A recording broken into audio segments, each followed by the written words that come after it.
Greetings. My name is Honorable Ephraim Ndlovu. I'm the CCC candidate for Silobela constituency. The people of Silobela need to have a member of parliament who can listen to their issues, understands their issues, and is able to go to parliament and articulate their issues. They should vote for CCC, vote for myself, vote for President Chamisa, and in me, they are assured that when I go into parliament, I'm not going into parliament to sleep. I'm not going into parliament to be a backbencher or to warm the benches in parliament. But I will go there to articulate their issues. When they read the Hansard, they will appreciate that their member of parliament said this and that. So that is what we are going to do after the 23rd. And most importantly, I wish to say that we are not going to have a haphazard approach in resolving the problems that are there in Silobela. Soon after the 23rd, we are going to have a proper diagnosis of the challenges that people are having. We have already been doing that, but I've been doing that as a candidate. After I'm voted in, I'm going to go back into the communities as their member of parliament and have a diagnosis of the problems that they are having, compile them, and together we map a way forward. One of the key issues that are affecting people in Silobela is that they are not benefiting from the material wealth that is there. Essentially, that they don't have a share from the gold that is mined in Silobela. When I get into parliament, one of the foremost roles that I'm going to play is to put to the fore, put to government the fact that we must come up with national policies that benefit communities where mining takes place. I've come out in the past and said that we need to remodel the community share ownership scheme in such a manner that it benefits communities. We need to remodel it in such a manner that employment preference is given to communities first. What am I saying? I'm saying to the people of Silobela that those big mines that are mining in Silobela, like Jenna Mines and many others, we must find a legislative way of ensuring that an acceptable percentage of workers come from Silobela. Not only the general workers, but even at managerial level. That's one of the ways to fit our people. But above that, we must have a way of ensuring that our own children, the sons and daughters of Silobela, they become leaders in mining. We must have a way of working with the existing mines so that information is imparted into our own children, especially those that understand mining and those that have access to capital, so that a certain portion of the claims is allocated to them for mining. There is something that I want to say, which is very, very important. You will note that this current government, it should be last month, it okayed a number of requests by certain communities. Chief Chinamora is one of them, where the communities came together and fashioned themselves into private limited companies and trusts and so on and so forth. And then they approached the government so that they are given a portion of the claims for mining purposes. When you vote me into office, I'm making this promise that I will talk to our traditional leaders. I will talk to the sons and daughters of Silobela that are even outside the country to say, let's come together, let's set up community vehicles that can mine and benefit goes to our families in Silobela. Silobela is a very, very, very rich area. And it is said, very, very much said, that amidst that flourish of riches, the general ordinary person in Silobela is very, very poor. You will recall that at the peak of hunger, it should be about 2 people were surviving on what is called in Isindebele inyeza. Yet they have a very, very rich place called Silobela. The cause is primarily that the focus in mining has never been about the community. The focus has been about people that in most instances come from outside the community. To come and mine, they become rich and richer while the community itself becomes poor. And I want to say this, that there is a correlation between the increased accumulation of wealth by people coming from outside and the deepening poverty of the people of Silobela. This is the relationship. The more there is mining in Silobela, the more of grazing land is being taken up by the mines. The more there is mining in Silobela, the less the people have access to water. People coming from Smana, Wat 20, and a part of Wat 18 Chikicha area, they will tell you that even when they try to drill boreholes so that they set up nutritional gardens, it's no longer possible in most instances because the flow of the water, it goes to the mining shafts. So most of the people around those areas, they now do not have water. Why? Because of the mining activities that are there. So as long as mining is benefiting people, especially that come from outside the constituency, the converse is that people from within the constituency will become poorer and poorer until we find a solution of benefiting communities. And I'm essentially saying, when you vote for me, I have a plan of making sure that the sons and daughters of Silobela benefit from the gold that is in Silobela. That which is referred to as mining claims and pegged area is our ancestral land by heritage. What we are simply going to do is to work from a government perspective, from a legislative perspective, to approach government and say, as communities, can we have a portion that is specifically given out to the affected communities for the purpose of mining? But that should not be done in a haphazard manner. It must be done in conjunction with the already existing big corporations. What do I mean? We are not anti mining by big corporations. We are not anti-development in the sense of people coming from outside to come and mine in Silobela. No. But we are simply saying those that come into the area must be open, must allow a symbiotic relationship of progress to exist in such a manner that they must allow our people, those that want to learn more about mining, to get into their establishments in a formalized way. They are taught, and then they nurse us as we do our own mining side by side, the big corporations and the people that are coming from outside. That way, we will be able to extract a direct benefit that also goes to Silobela. But further to that, and I'll still go back to the community share ownership scheme.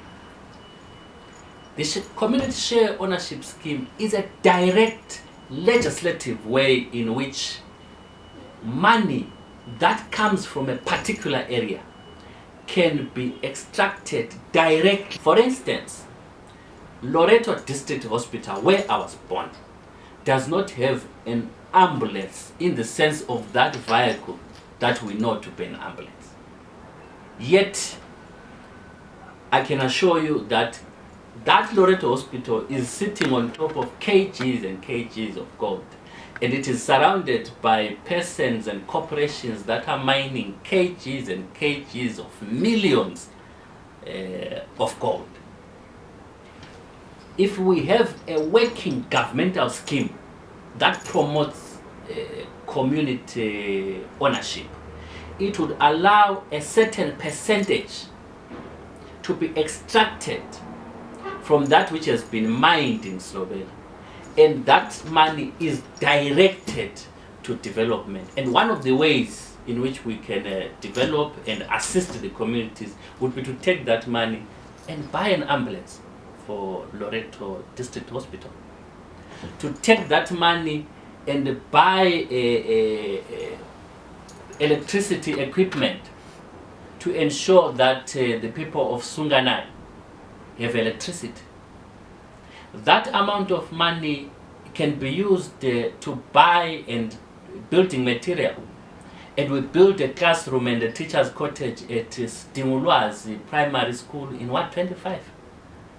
But in the absence of a government legal instrument that ensures that there is community benefit from that which is extracted, the mining areas in this country, in terms of the local population there, they will remain poor and poor. And when I speak of Silobela, I also speak of areas such as Inyati.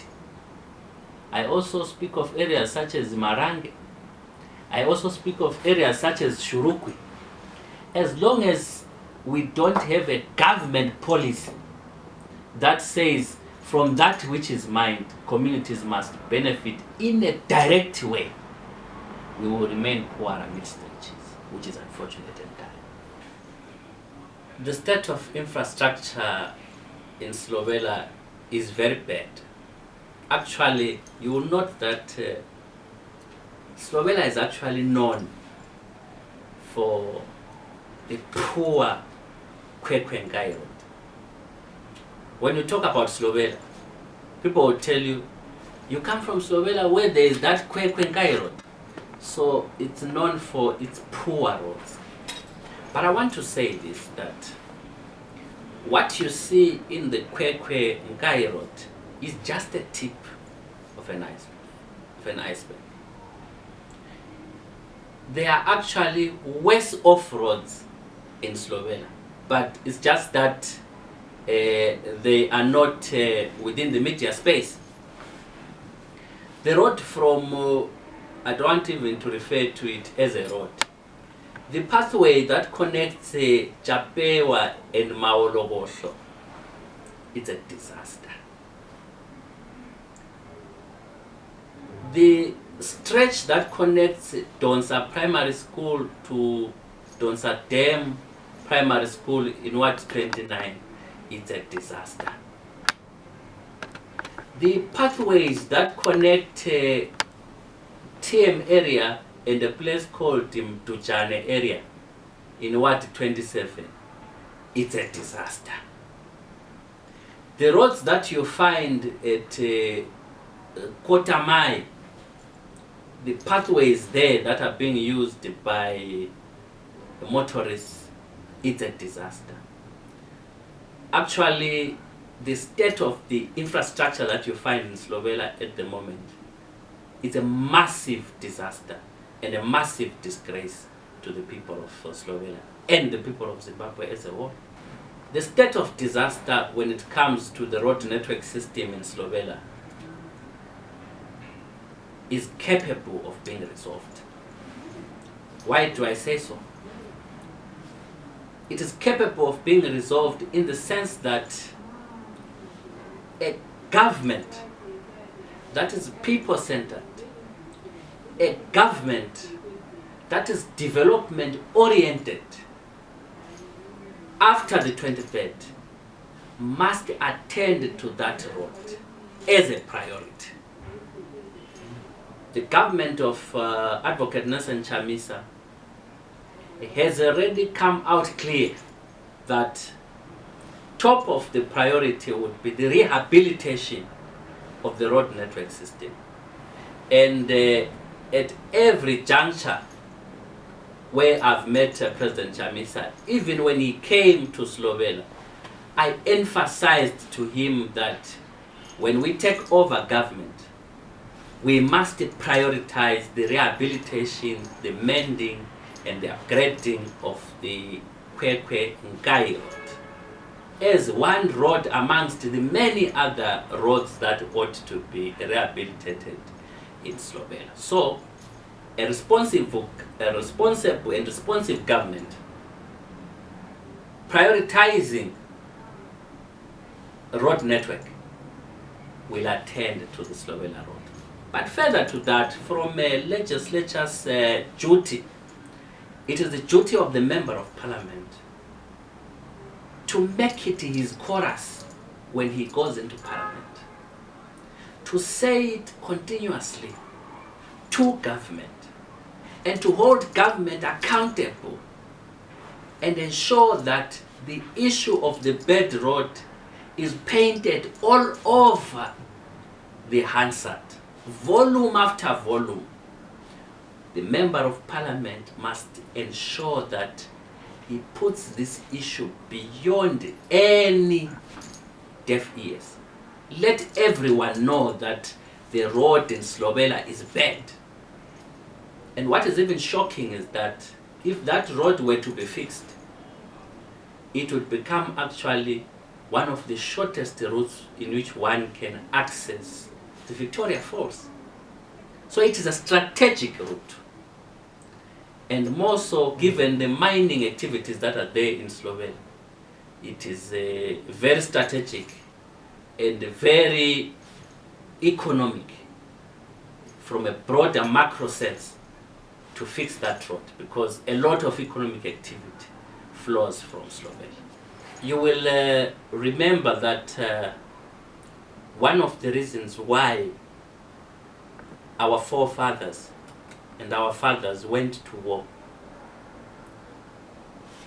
down from the Anglo-Ndebele War of 1893, the first Chimurenga, your 1896, 1897 uprisings, your 1966 war armed struggle, culminating into the independence in 1980. One of the reasons why our people went to war, it was because of land ownership, fighting against a system of displacement.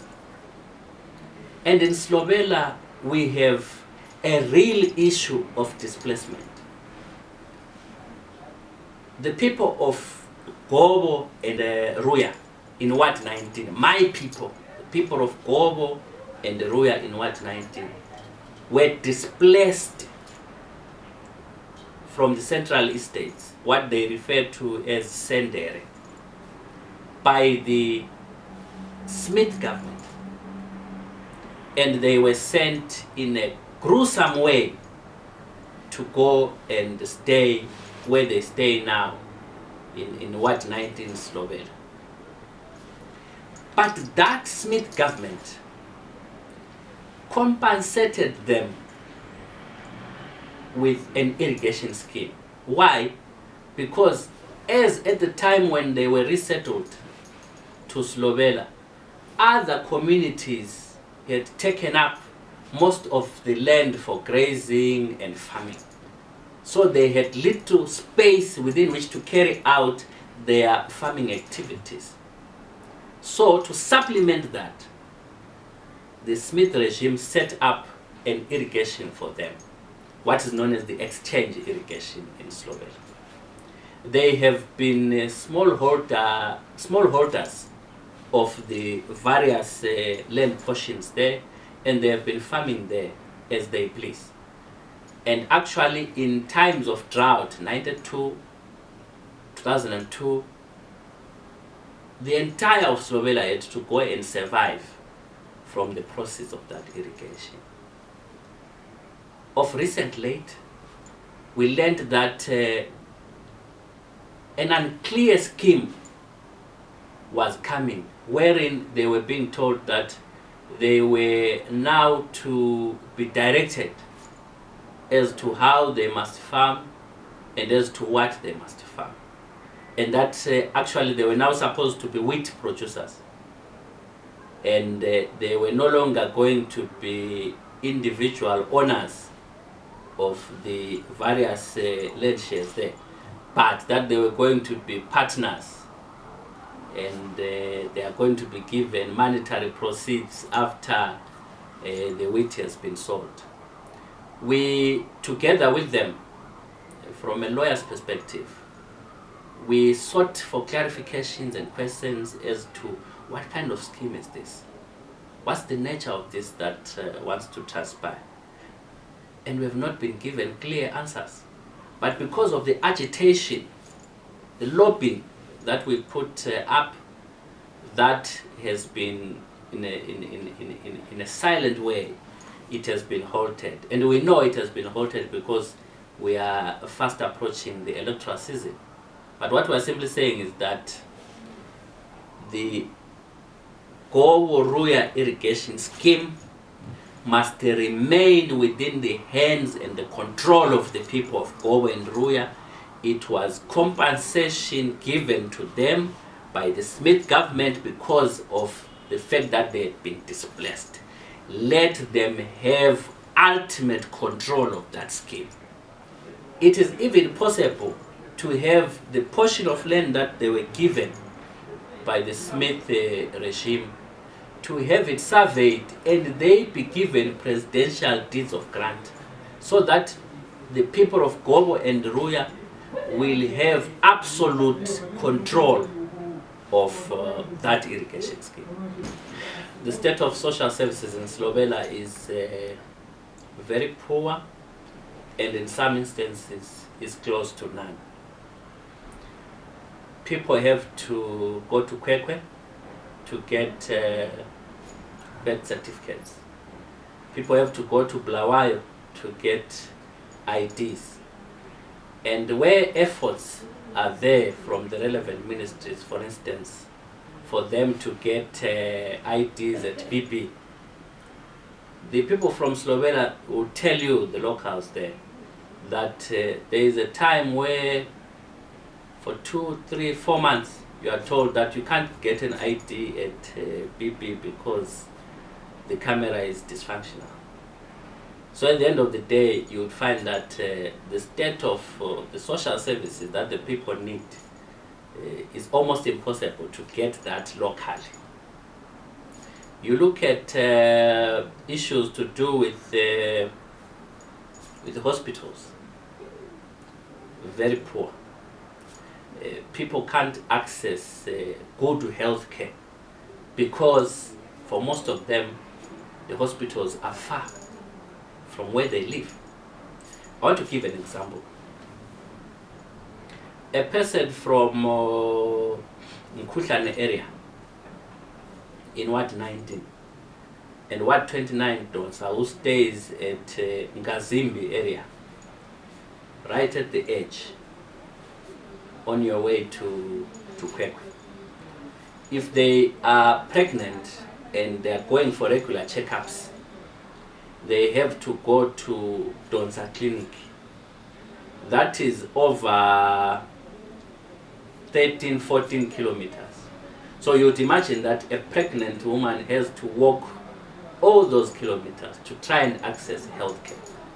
So in terms of the social services that are there in Silobela, I want to say that they are very poor, very, very poor. And when you go to areas such as Tiger Reef, your Ward 4, it becomes worse. How does it become worse? There are no toilets there. You have a community that is operating with close to with a situation close to an unavailability of toilets, in the sense that the greater part of that population lives in an area where there are no toilets. And when I say there are no toilets, I don't mean that I'm not referring to the flushing system. There are no Blair toilets. So the situation that is there in Silobela is very dire. The education aspect in Silobela has been affected by many issues. And for that reason, you would understand that from a list of the performance of schools, most of the schools in Silobela perform very badly. Why? Because the illegal gold mining on its own affects education. Many people, because of the poverty, there is no progression from those that get into grade 1. Few of them get to grade 7. Most of them, because of a poor economy that is there in Silobela and that is there in the country, people have to scrounge for a livelihood and they resort to illegal gold mining. So education from that aspect is affected. And then the accessibility of schools on its own. There are areas where people have to walk long distances in order to access schools. You have children coming from as far as the peripheries of Chapel, having to walk all the way across Gweru River with these crocodiles to go and try and access secondary education at Donza. So when it comes to education, the state of the education within the constituency is in a very dire state. You look at Stimulwa's primary school, a school very close to my heart. You would find that teachers are actually staying at the homes of some of the villagers there because there are no houses for teachers.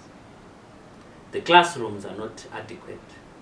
I learned at Donza Primary School in the early 90s, and one of the things that I recall is that we could not access classrooms, all of us, at the same time. So we had to do, I think it's called hot sitting, where you have to give each other turns to get into classrooms. And when you are outside the classroom, you will actually be writing on the sand. So this is how I learned to write my name. We were writing on the sand. And to then think that at the peak of the 21st century, people in Silobela are still writing in the sand. That shows that the education sector and the education system is failing. But there is hope. I'm voted into parliament. Education will be a major priority for me because it's something that I understand as somebody who learned there all the way up in other areas to the university. We will be able to work with our SDCs, understand the particularized problems that each school is facing, and come up with ways of improving. One of the ways of improving would be to try and ensure wherever possible that